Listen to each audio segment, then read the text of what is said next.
Do you believe that good and evil exist? The answer to this question separates Judeo-Christian values from secular values. Let me offer the clearest possible example: murder. Is murder wrong? Is it evil? Nearly everyone would answer yes, but now I will pose a much harder question. How do you know?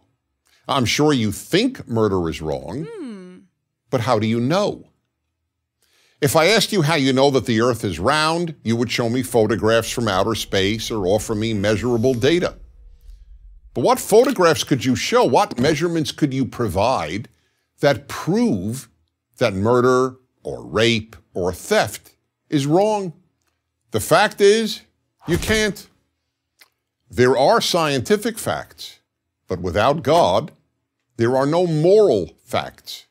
In a secular world, there can only be opinions about morality. They may be personal opinions or society's opinions, but only opinions. Every atheist philosopher I have read or debated on this subject has acknowledged that if there is no God, there is no objective morality. Judeo-Christian values are predicated on the existence of a God of morality. In other words, only if there is a God who says murder is murder wrong. Otherwise, all morality is opinion. The entire Western world, what we call Western civilization, is based on this understanding. Now, let me make two things clear. First, this doesn't mean that if you don't believe in God, you can't be a good person. There are plenty of kind and moral individuals who don't believe in God and Judeo-Christian values. But the existence of these good people has nothing to do with the question of whether good and evil really exist if there is no God. Second, there have been plenty of people who believed in God who were not good people. Indeed, more than a few have been evil and have even committed evil in God's name. The existence of God doesn't ensure people will do good. I wish it did. The existence of God only ensures that good and evil objectively exist and are not merely opinions. Without God, we therefore end up with what is known as moral relativism, meaning that morality is not absolute, but only relative to the individual or to the society. Without God, the words good and evil are just another way of saying I like and I don't like. If there is no God, the statement murder is evil is the same as the statement I don't like murder. Now, many will argue that you don't need moral absolutes. People won't murder because they don't want to be murdered. But that argument is just wishful thinking.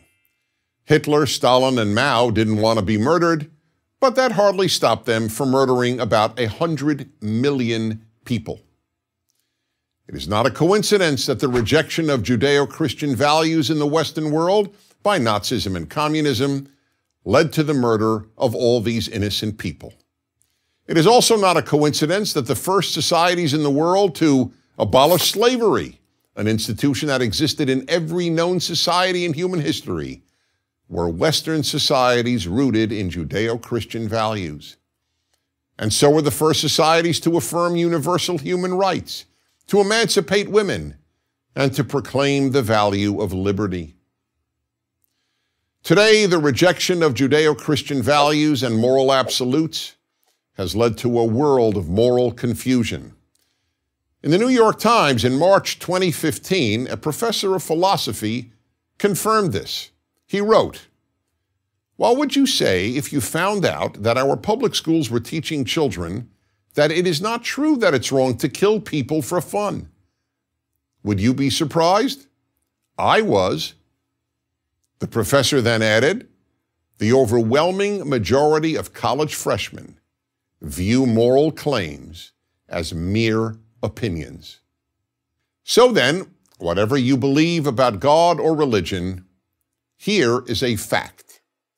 Without a God who is the source of morality, morality is just a matter of opinion. So, if you want a good world, the death of Judeo-Christian values, should frighten you. I'm Dennis Prager.